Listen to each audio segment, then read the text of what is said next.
Bonjour, ici Sonia Gagnon pour Sonia Art Design. Il me fait plaisir aujourd'hui de vous parler du site de Ravelry.com et principalement de son utilisation en français. Tout d'abord, le site de Ravelry est un site web gratuit dédié au tricot et au crochet. C'est un lieu de rencontre virtuel qui vous permet d'échanger avec d'autres utilisateurs, mais surtout d'y inclure vos propres projets, avec des photos. Aussi d'emmagasiner quels sont vos fils que vous utilisez et de mettre également vos aiguilles et vos crochets en librairie.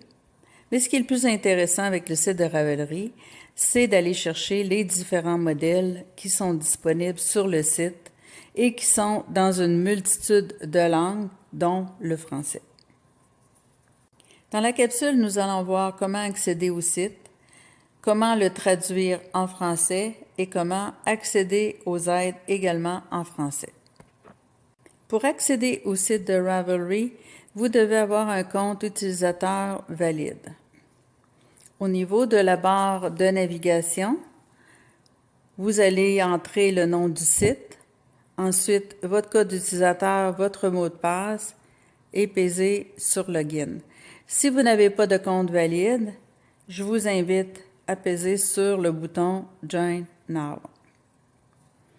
Une fois que vous aurez accédé au site, vous pouvez personnaliser votre profil en pesant sur l'icône suivante. Ravelry, c'est d'abord un site anglophone.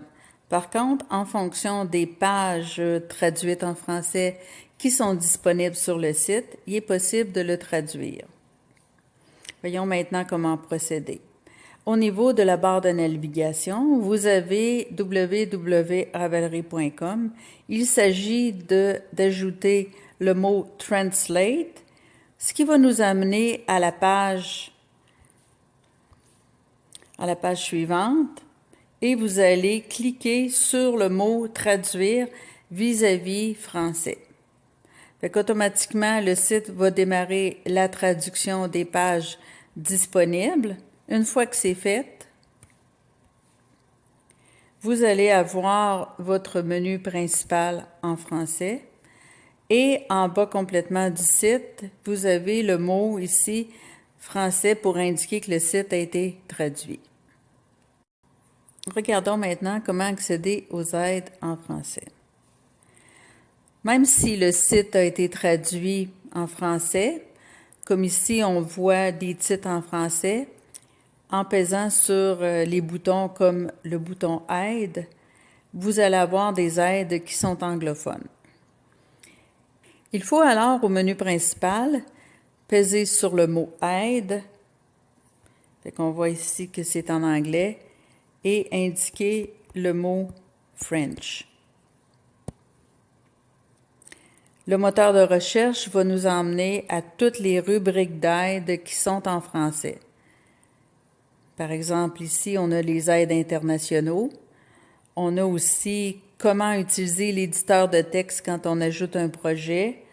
Fait que toutes sortes de rubriques d'aide que je vous invite à consulter au besoin.